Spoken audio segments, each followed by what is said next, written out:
Македонија нема докази дека некоја земја однадвор прави напори да влие врз референдумот, вклучително и Русија. Премиерот Зоран Заев денеска информираше дека владата нема идентификувано земја која преку лажни вести сака да влие врз граѓаните. Изјавата на Заев доаѓа по низата предупредувања кои изминативе месеци доаѓаат од сојузниците во НАТО за руско влијание во земјава со цел попречување на процесот на пристапување во алијансата, вклучително и врз исходот од референдумот. Немам јас докази за некое руско влијание овде. Руската Федерација е пријател на Македонија и таа нема ништо против интеграцијата на Македонија во Европската унија, но многу отворено е против нашата интеграција во НАТО. И тоа го кажуваат многу јасно.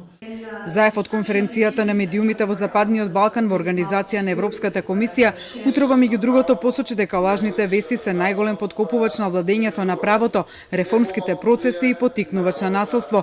Еврокомесарот за проширување Јоханес Хан пак лажните вести ги поврза со престојниот референдум, велејќи дека точно известување за содржината на договорот зимето и последиците од гласањето им помаѓа на граѓаните да донесат добри одлуки. Тој упати барање до нив. Ask every citizen to participate in this referendum because every vote counts and therefore it's so decisive to participate and to use your democratic rights.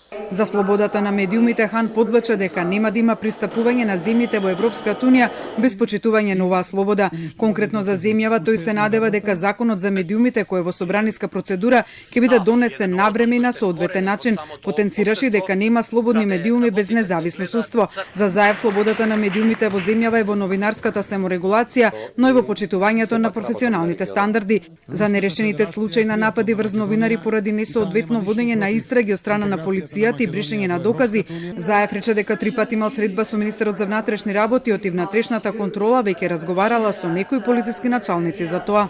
Представникот на Опсе за слобода на медиумите Харлем Дезир посочи дека Западниот Балкан бележи значителен напредок во слободата на медиумите споредено со пред 10 години, но оти уште постои неприфаќање на улогата на медиумите како критичари на општествените процеси и чувари на демократијата.